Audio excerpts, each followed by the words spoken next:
everyone, my name is Kamini Singh and this is my YouTube channel that is Facilitate to Educate, where I am going to help you in your learning process. To begin with, we are going to start with the preparation of NTA UGC NET, especially for paper 2 of Environmental Sciences. Also help you in People Development and Environment section of paper 1. So this is the topic that we are going to study today, and let's get started.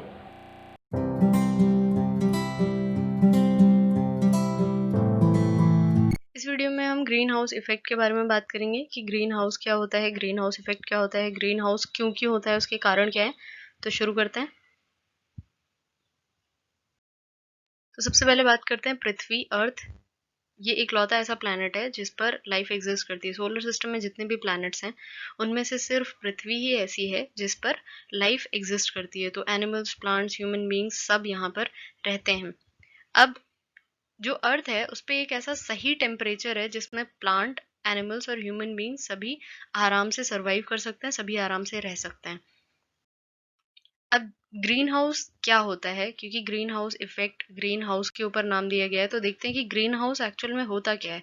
तो ये एक ऐसी building है जिसमें कि glass के ही शीशे के ही दीवारें हैं और शीशे की ही छत है। ऐसी बिल्डिंग जैसे कि आप इसमें देख सकते हैं कि शीशे की ही दीवारें बनी हुई हैं और जो छत होगी वो भी शीशे की ही होगी। तो ऐसी बिल्डिंग को ग्रीन हाउस बोलते हैं। इसमें जो क्लियर ग्लास यानी कि जो मतलब पारदर्शी ग्लास है उससे क्या होता है कि जो सनलाइट है वो अंदर आ सकती है ग्रीन हाउस के। यानी कि ये जो ग्रीन हाउस है जो हमने बताया कि शीशे की वॉल और शीशे की रूफ से बना हुआ है, उसके अंदर सनलाइट आराम से आ सकती है। और ये जो है ये सन की हीट को ट्रैप कर लेता है अंदर ही। यानी कि सनलाइट तो आ सकती है जैसा कि आप यहाँ पे देख सकते हैं, लेकिन जो हीट है, जो उससे पैदा हुई जो गर्मी है, वो उसके अंदर ही ट्रैप रह जाती है, उसे वो बाहर जाने नहीं देता है। तो ग्रीन हाउस तो समझ लिया हमने कि होता क्या है। अब ग्रीन हाउस की हमें जरूरत क्या है, क्यों हमें ऐसे कांच का एक बिल्डिंग बनाने की जरूरत है, इसका यूज क्या है। तो ग्रीन हाउस का पहला यूज है कि ये जो पौधे हैं उसको गर्म रखता है रात में और सर्दियों में। रात में और सर्दियों में आप जानते हैं कि टेम्परेचर गिर जाता है, टेम्परेचर कम हो जाता है।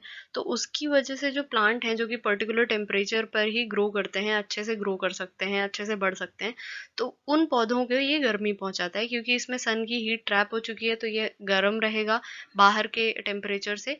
इसलिए ये प्लांट को गर्म रखने के लिए यूज किया जाता है। दूसरा क्या है, it helps the plants that are sensitive towards low temperature. कुछ ऐसे पौधे हैं जो कि कम तापमान पे वो सेंसिटिव होते हैं, वो या तो सूख जाएंगे या फिर सड़ जाएंगे। और कम टेम्परेचर पे नहीं, पौधे ऐसे भी हैं जो कि ज्यादा भी टेम्परेचर बढ़ गया किसी टाइम पे तो भी वो खराब हो सकते हैं। तो उसको उन सेंसिटिव पौधों को सही से उगने में हेल्प करने के लिए ग्रीन हाउस में हम उन्हें रखते हैं। अब हम समझ गए कि ग्रीन हाउस क्या होता है, ग्रीन हाउस के यूजेस क्या क्या हैं। अब देखते हैं कि हमने अर्थ की बात की थी कि अर्थ इकलौता प्लैनेट है जिस पर की लाइफ थ्राइव कर सकती है, लाइफ एग्जिस्ट करती है।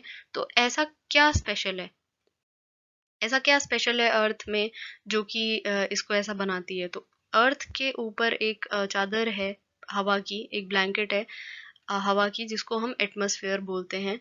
तो ये जो चादर है ये क्या करती है कि ये हीट को ट्रैप करती है और दूसरा टेम्परेचर को मेंटेन करती है। एक पर्टिकुलर टेम्परेचर जिस पर लाइफ आराम से एग्जिस्ट कर सके वो मेंटेन रहता है इस एटमॉस्फेयर की वजह से। और ऐसा एटमॉस्फेयर अर्थ के अलावा किसी और प्लैनेट पर नहीं है। तो इसीलिए जो दूसरे प्लैनेट हैं या तो उनका टेम्परेचर बहुत ही कम होगा या तो उनका टेम्परेचर बहुत ही ज्यादा होगा, जिस पर दोनों ही केसेस में लाइफ का एग्जिस्टेंस पॉसिबल नहीं है।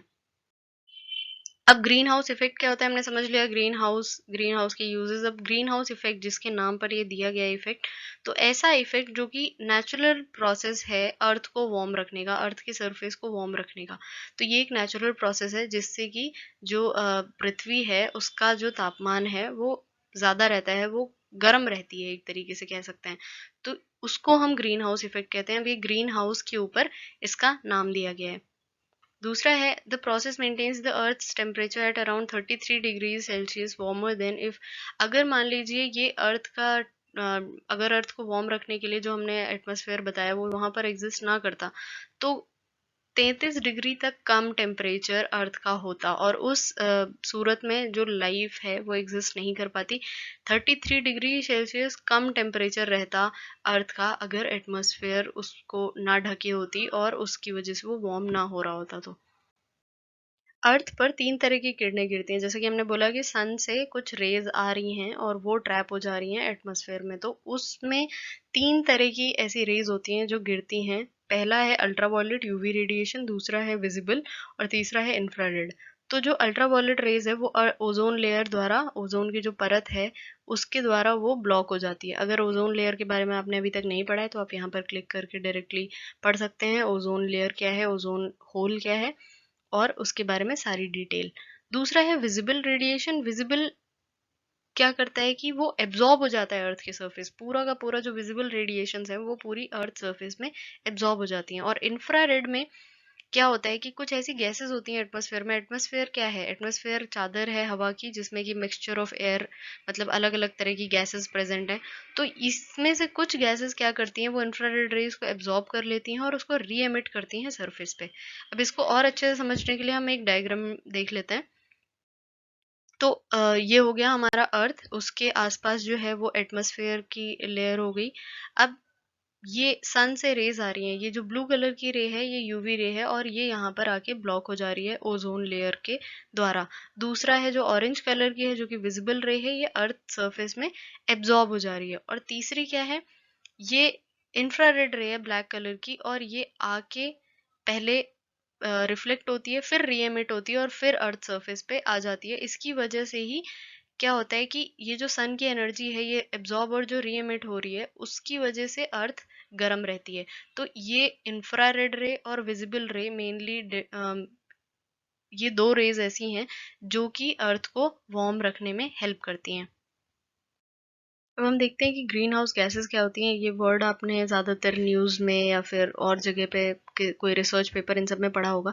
तो ग्रीन हाउस गैसेस ऐसी गैसेस हैं जो कि हीट को ट्रैप करती हैं एटमॉस्फेयर में। यानी कि हमने अभी कुछ बोला कि कुछ ऐसी गैसेस होती हैं जो एटमॉस्फेयर है उसमें कुछ ऐसी गैसेस प्रेजेंट होती हैं जो कि इंफ्रारेड जो रेज हैं उनको री एमिट करती हैं। वो रेज जो हैं वो हीट ट्रैप कर रही हैं और उनको हम ग्रीन हाउस गैसेस बोलते हैं।